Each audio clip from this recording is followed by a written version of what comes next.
Bonjour les taureaux, bienvenue dans cette nouvelle série de vidéos. Donc ici, ça ne sera pas par rapport au mois, ça ne sera pas par rapport aux choses habituelles qu'on peut voir sur YouTube. Ici, ça sera plus un message en fait qu'on peut vous donner là actuellement selon le signe et donc selon pour vous ici les taureaux. Quel message on peut vous donner pour la période que vous traversez actuellement? Ça peut être en octobre comme dans quelques mois, dans quelques années, peu importe le moment où vous tombez sur cette vidéo. J'avais envie d'introduire cette série de vidéos par une présentation un peu de votre signe, hein, comme introduction. Et après, on verra par les cartes qu'est-ce qu'on vous dit. Donc ici, c'est un petit livret sur l'astrologie, c'est un vieux livre, hein, mais je l'aime beaucoup. Alors, le taureau, donc c'est un signe d'air, c'est le domicile de Vénus, la lune s'y trouve exaltée et Mars en exil. Dans la nature, ce signe coïncide avec la floraison. L'influence de ce signe peut se traduire par le verbe posséder. Il représente la terre, la campagne, le laboureur. Il est obstination et puissance réalisatrice. Son métal est le cuivre, sa pierre l'émeraude ou l'aigue marine et certains jaspes. Sa couleur le vert et son jour le vendredi. Et son tempérament est un tempérament plutôt nerveux bilieux. Alors, les taureaux, quel message peut-on me donner pour vous? J'ai pas passé du Palo Santo là en ce moment, j'aime bien faire ça pendant mes tirages. Juste histoire de purifier un peu. Il n'y a rien là. C'est pas vrai ça. Je sais pas si ça vous arrive aussi, mais le Palo Santo, quand on a l'habitude tout le temps de le faire brûler à un endroit, après il brûle plus. Voilà, ça c'est purifié. Bim. Alors, le message pour les taureaux. Alors peut-être que vous êtes senti purifié en même temps que je l'ai fait. Je vous en faites pas, c'est normal. Alors, le message pour les taureaux. Je vois des vidéos, même moi, hein, parfois quand quelqu'un le fait en face de moi et je regarde la vidéo, j'ai l'impression que on me purifie en même temps. Ben écoutez, peut-être que vous en avez besoin, hein, j'en sais rien. Alors les taureaux, qu'est-ce qu'on peut me dire pour vous? D'accord, ça par contre je vais le mettre comme ça et ça comme ça. Tac, ok.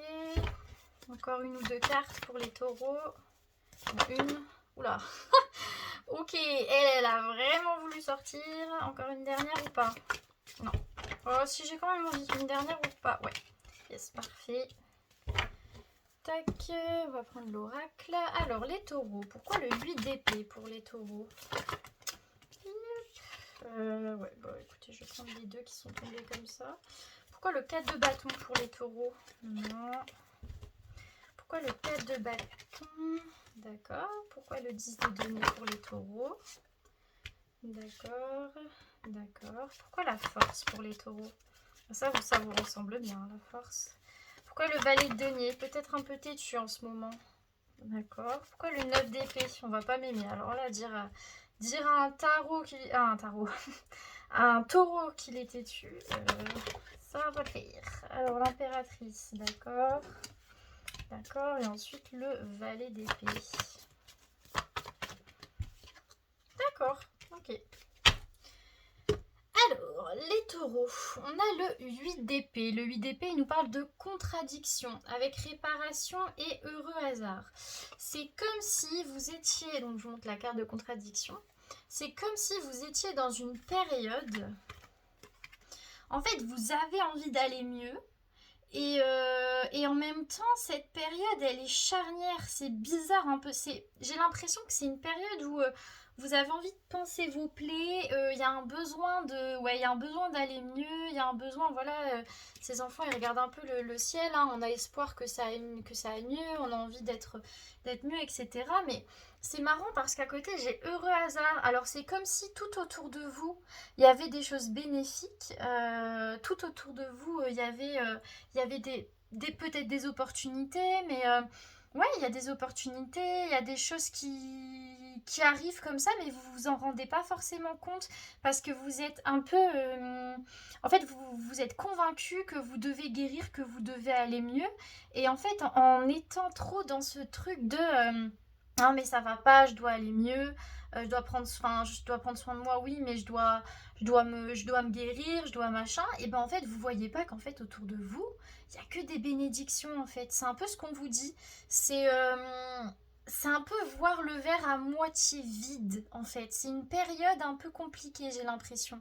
Vous n'êtes pas forcément heureux, mais en fait, c'est comme si on vous dit, mais regarde vraiment autour de toi, regarde tout ce qu'on t'offre parce qu'il n'y a que des cadeaux. Voilà. Ensuite, on a le 4 de bâton. Le 4 de bâton, ici, ça nous parle de paix avec les destinées. C'est comme si le but actuellement pour vous, c'est de trouver la paix. C'est comme si, en fait, au-delà de là actuellement, toute votre vie, le but a toujours été d'enfin obtenir cette paix. C'est comme si vous avez l'impression que votre destin de vie, c'est enfin trouver, oui, le bonheur, mais au-delà de ça, c'est vraiment être en paix, être... voilà, on se sent bien, on se sent... Là, c'est très taureau, hein, c'est connecté avec la nature, c'est limite un état méditatif. Et c'est un peu le but de toute votre vie. Et là, c'est ce qui ressort, c'est... Mais j'arrive toujours pas à être en paix, en fait. Et pour moi, si c'est les destinées, c'est qu'actuellement, c'est vraiment le centre de tout, en fait. Et je pense qu'ici, on veut vous dire... mais cette paix, est-ce que au final tu ne l'as pas déjà? Est-ce que au final, qu'est-ce que c'est en fait pour toi cette paix? Tu l'auras quand en fait? Parce qu'en disant oui, mais ça ira mieux quand machin, ça ira mieux quand machin, bah en fait c'est infini. Il y aura toujours quelque chose qui n'ira pas. Et là c'est comme si on disait mais peut-être que le but c'est d'être en paix, mais être en paix peu importe la situation. Ensuite, on a le 10 de denier. Le 10 de denier, il nous parle de richesse, de sécurité. C'est très taureau, hein. Avec entre les mondes, co-création, c'est que on a toujours l'impression d'être...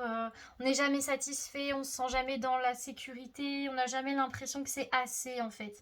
On n'a jamais l'impression que c'est assez, on n'a jamais l'impression qu'on construit avec les autres quelque chose d'assez bien. Pour moi, ça peut parler de couple avec la co-création, mais c'est comme si avec l'autre, on n'a jamais réussi à vraiment être dans ce moment de pleine sécurité où tout va bien. On a toujours l'impression que c'est bien, mais c'est pas assez. Voilà, éternelle insatisfaction en fait.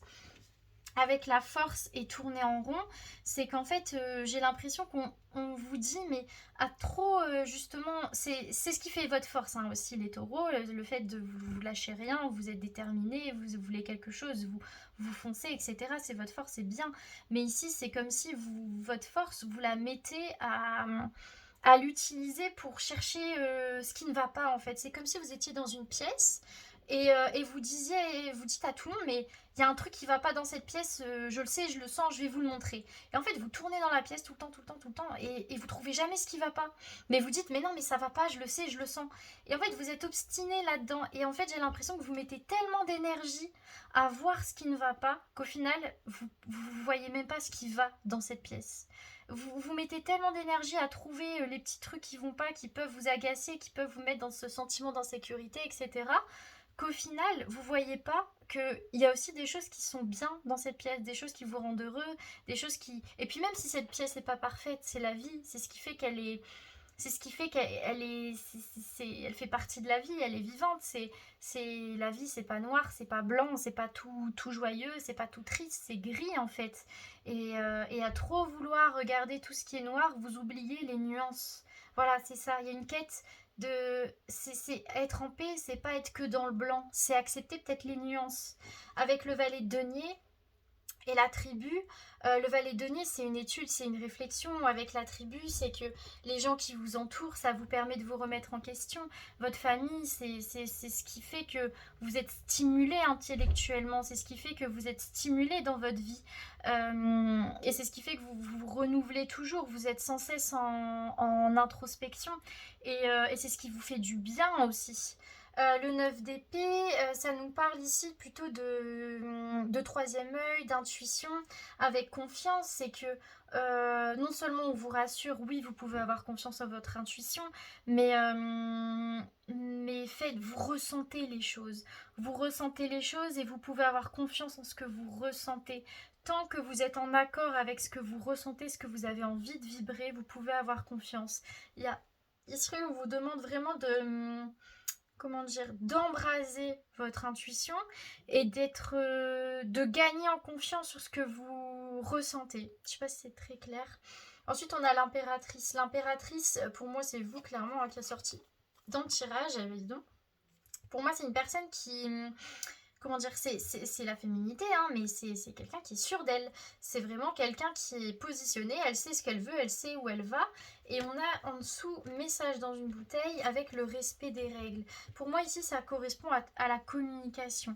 C'est comme si par rapport à la communication que vous avez envers les autres, vous avez envie qu'elle soit fluide et qu'elle soit respectable. Vous avez besoin que par rapport aux autres, vous êtes respecté et vous êtes vu en tant qu'impératrice. Il y a vraiment ce besoin-là. Et ici avec le 9 d'épée et la confiance, c'est que vous ne pouvez pas être vu comme ça si vous-même vous ne vous percevez pas comme étant une impératrice. L'impératrice, elle n'a pas besoin de prouver, elle le sait. Elle sait qu'elle règne. Elle n'a pas besoin de dire regarde, je règne parce que machin, machin, machin. Non, elle le sait. Et même pendant des temps où peut-être son empire est mis à mal, où il y a la guerre, etc., elle reste solide sur son trône parce que c'est l'impératrice. Et on vous demande d'embraser cette énergie-là. Et donc, par rapport aux autres, si vous voulez être perçu et avoir des communications en étant vraiment vu comme quelqu'un de solide, hein, sur ses appuis, etc., il faut d'abord que vous preniez confiance. Et que vous fassiez les choses aussi comme vous le sentez. Ensuite, on a le valet d'épée et l'âme sœur.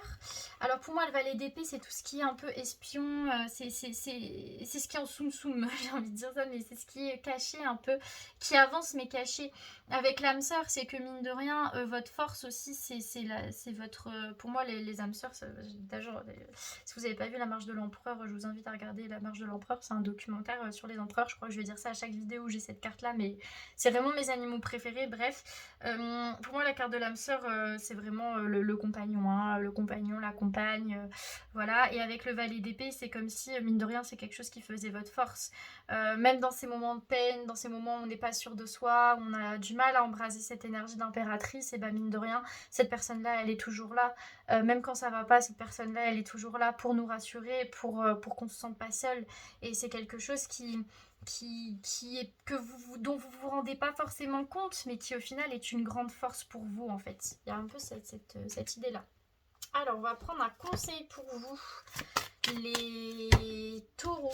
Un conseil pour vous. Oula! Alors là, le conseil, il a voulu le monde est à toi. Voilà, je vous montre la carte, elle est trop belle, je vous la montrer comme ça.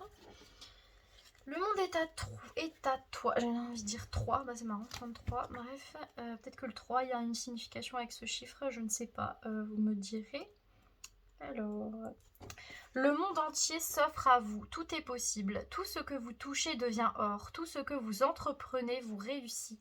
C'est un monde d'abondance et de prospérité qui se présente à vous. Profitez du moment présent, remerciez, laissez-vous subjuguer par toutes ces merveilles qui n'attendent que vous. Vous méritez le monde et bien plus encore. Alors allez-y, n'ayez pas peur, car c'est avec honnêteté, honneur et volonté que vous en êtes arrivé là. Bravo. J'ai vraiment cette impression pour les taureaux que c'est comme si vous ne vous rendez pas compte de toute la chance que vous avez et de tout ce que vous avez la capacité de faire là actuellement. On vous invite vraiment à vous rendre compte que le monde il n'est pas contre vous, le monde il est avec vous. C'est vraiment ça. Je vais prendre une couleur pour vous. Alors, je regarde pas. Hein. Alors, la couleur des taureaux. Une couleur qui peut vous influencer là actuellement. Une couleur. Non, si, je l'avais, c'était celle-là. Attendez, non, c'est pas celle-là, c'est celle-là. Je sais pas, c'est celle-là ou pas, ou celle-là. J'ai envie d'en prendre deux. Bon, j'en prends deux. Les autres, j'en ai pris qu'un, mais vous, il y en avait deux. Alors, vous avez le violet. C'était comme les cancers. Vous avez le bleu. Je sais pas pourquoi ça m'étonne pas, le bleu pour vous. Alors, le violet, donc c'est la couleur du luxe, du mystère, la spiritualité, arrogance. Mais pour moi, au-delà de ça, c'est vraiment la spiritualité. Hein. Ici, le violet, c'est prendre confiance en vous, en vos intuitions. Et le bleu qui est la couleur du calme, du changement, de la confiance, de la communication. C'est exactement ce tirage. Je trouve la couleur bleue et violette, mais surtout bleu, vous va bien. C'est une couleur où on vous invite à être sûr de vous poser. C'est un peu la couleur de la mer finalement. La mer qui peut être calme, mais qui peut être aussi en pleine tempête. Et c'est une mer qui sans cesse bouge en fait. Elle fluctue tout le temps. Et il y a un besoin peut-être de changement, mais un besoin de changement tout en ayant confiance en vous. Et solide sur vos appuis. Et bien voilà les taureaux, ce sera tout pour moi.